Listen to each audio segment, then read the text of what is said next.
Hello, everyone. My name is Dr. David Orman, and welcome to another episode of the Wellness Shot for the week of June 1st, here in very hot, very humid, soon to be rainy, but generally beautiful day. I wanted to do a second part from last week. Last week was about how to deal with anger, and I mentioned a number of us, our specific situation, and I would like to thank everybody for sending in their questions. I had more questions on that particular video than anyone I've done over the past year. So I will address it here. A lot of the questions dealt with how do I deal with the anger, give me specifics. And I did mention some specifics in terms of herbs, in terms of acupuncture points and a Bach remedy. But there's probably the most powerful technique that I've ever learned. And I've added my own twist to it, and I will get to that. But before I do, here's how not to do it. When you stay mental, when you stay in the mind, when you try to carry on both sides of the conversation, when you try to explain or justify or attempt to rationalize another person's behavior, it will make things worse. So, for example, I'm just going to pull up hypothetical. Uh, uh, Someone keeps taking money out of the account. I don't know, and we have to close everything. Yet 3 months ago, they said, "Oh, we just removed their name from the account." Well, it can't be both. So there's dishonesty there. And if you continue to, I could see that, and I knew they were lying then, and they're lying this, and you carry on both sides of the conversation. It is as if you were getting a rock and you're driving it deeper, deeper, deeper into the sand, which is making it more difficult to pull up. It's not to dismiss what you're feeling. It's not to acquiesce to someone else's behavior or to justify someone else's unethical, illegal, immoral. We could be here a while behavior. That's their issue. It's not. It's how we are reacting to it. And this is any situation. And mentally is the way to make it worse. And where I really learned that from, when I was in San Diego, this was in 1990 through 1994. I was in school, and I had met a gentleman there, and I was about 28 years old. I had 27, 28. I had met a gentleman there named Victor Penzer. And Dr. Penzer, how's this for a resume? Dr. Penzer was a medical doctor, a dentist, been through law school, best of friends with Albert Einstein, and a Holocaust survivor. And every Friday, just about, we would meet at a vegetarian restaurant, still the greatest name of any restaurant ever, Kung Food on Fifth Avenue. And it was kind of funny because people who've seen me in person, I'm a pretty good sized guy. I'm 6'1", and Dr. Penzer was about maybe 5 feet tall. He was about 72 at the time. So it was an interesting visual, but he was a phenomenal. I'm forever grateful to him. He was a phenomenal individual. He was a mentor to me, and I will forever be grateful to him. And after we got to know each other, I was able to ask very personal questions. And one of the questions that I asked him was, "Were you able to forgive your uh, torturers, your oppressors, the Nazis?" And he paused. He said, "It took a while, but yes, I did it. Otherwise, I'd still be being tortured." And I said, "No, I mean now. The war's not going on now. So I mean, now did you forgive?" He goes, "Yes, I know what you meant, and I didn't answer your question." And the torturing would come from the mind. Though I'm in a beautiful state, this was San Diego, California at the time.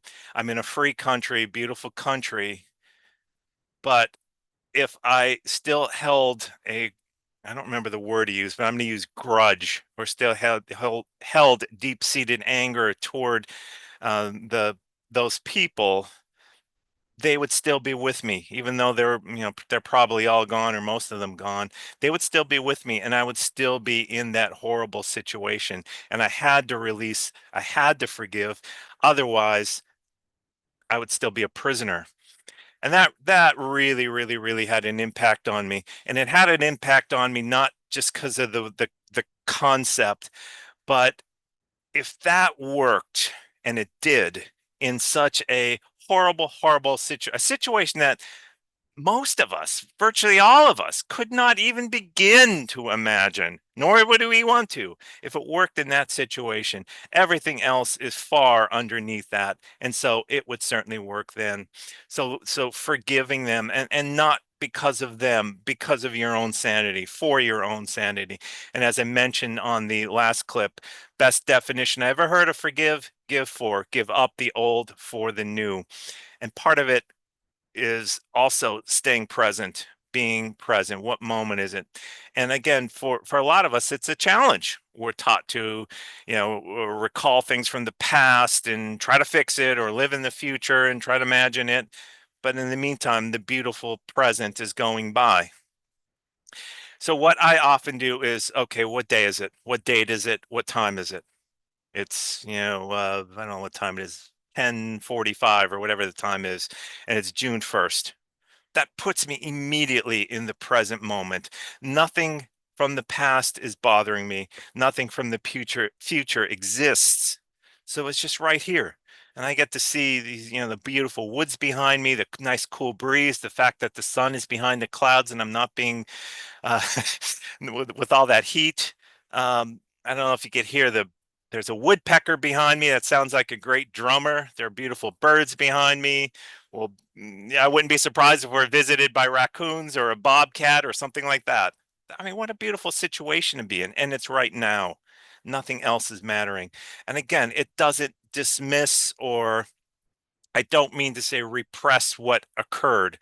It's a hard pill to swallow when you're owed a lot of money, and it's basically somebody stole it from you.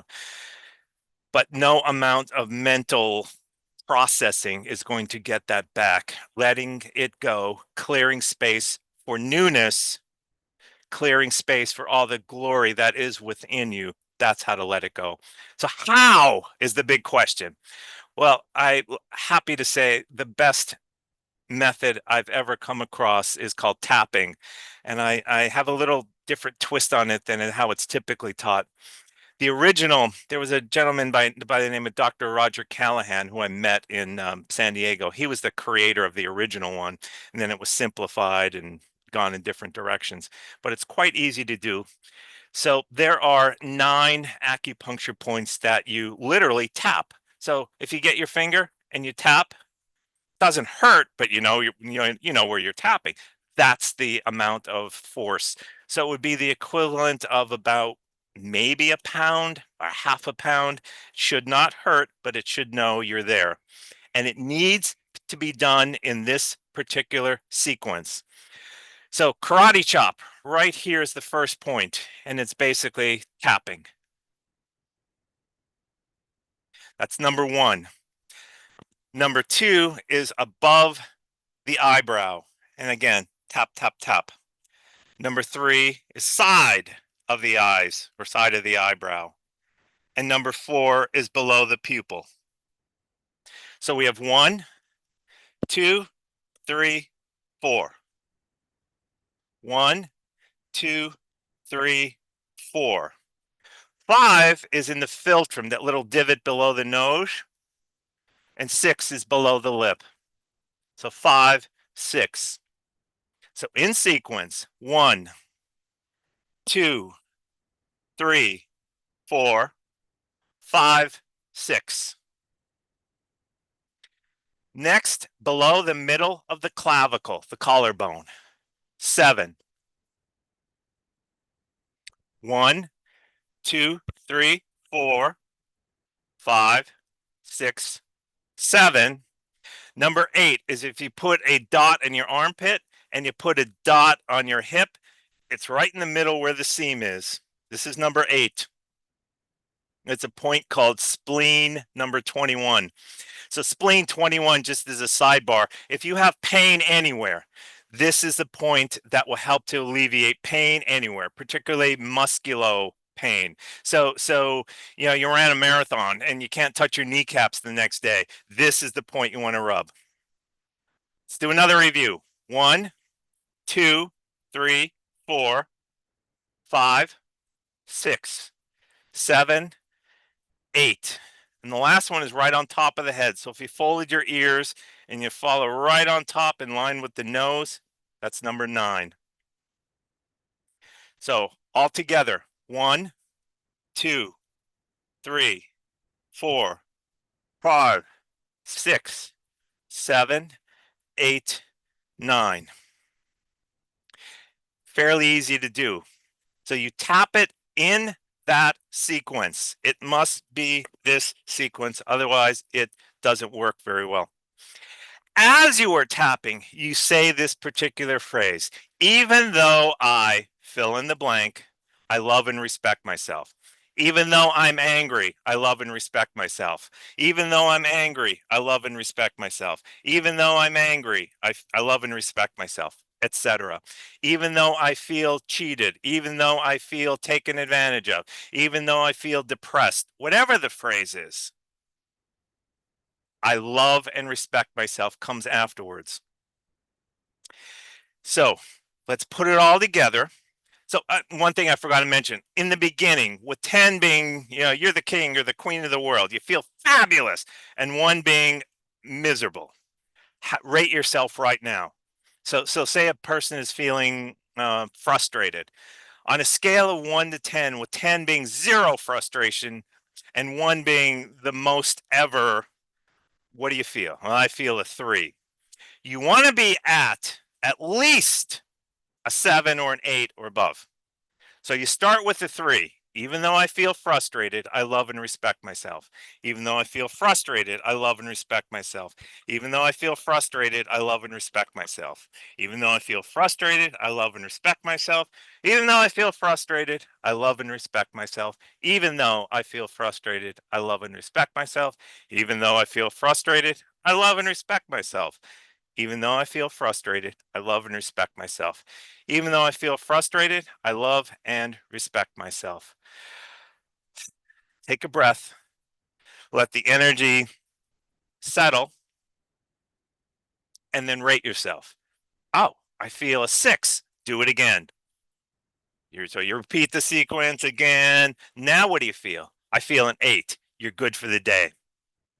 That may or may not stay with you, but I guarantee you, you will not go back down to a 3. And the more you do it, and you can see how quickly it takes. I don't know, maybe not even a minute. Now, you want to add more to it when you wish to rid yourself of something. As you do this, walk in a counter clockwise circle. So what I do is I'll either get a candle or a rock or I don't know, it doesn't matter. Blade of grass if it's not windy. Put it in the center, and I will imagine a clock around it. And I will walk counterclockwise as I'm looking at that the rock or the candle, doing the tapping, saying out loud. Conversely, when you want to attract things into your life, you would use the phrase, I desire fill in the blank. And it doesn't need to be something global, something phenomenally spiritual, what have you. I desire a new car and I love and respect myself. I desire a new car and I love and respect myself. I desire a new car, etc. And as you do that, you're walking in a clockwise direction. Clockwise. So counter clockwise repels. Clockwise brings things to you. When you are done and you are at least an 8 or above, tap here between the eyebrow and hold for about 10 seconds. Tap in the heart area, hold for 10 seconds, and then tap in the belly button and hold for 10 seconds. The belly button is, or that particular, what they call a jiao, which translates as cavern or caves. Just think of it as an area. It's the source of power. That's the first one. It's very grounding. It helps us with earthly things. The one in the heart is the source of harmony, is the source of peace. When you see chaos going around, you put your attention here. Regardless of what's going on in the outside, you feel peaceful. And it will eventually be reflected in the outside world. And then between the eyebrows, It is the source of silence. So you notice the world is incredibly loud. Silence. When you enter the silence, when you enter the peaceful silence, when you enter the powerful, peaceful silence, that's when, great spirit, divine, Tao, whatever word works for you, nudges you, whispers to you. You come up with an idea all of a sudden, and it's brilliant. It's the way you needed to hear. It's what you wanted. That's what we're looking for. We're looking for greater inspiration than what we can come up with. Here's how to do it. So this will clear any type of negativity that you're experiencing at the moment, and it will do it quickly. I'm telling you, less than a minute, you will feel better. And then depending on if you go 2 or 3 or 4 rounds, it may take 2 or 3 or 4 minutes, but no more. And if you don't have, say the area is small and you can't walk in the circle, don't worry about it.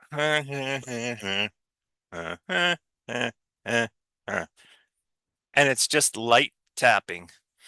It is the most effective method I have ever experienced. I've done strange things like fire walks and brick that were lit on fire, breaking them and breaking boards and all this other stuff. Staying up for 48 hours. Nothing compares to this. This is the best thing I've ever experienced in terms of changing emotion quickly. Questions? Let me know. Please like and subscribe below, and I thank you very much.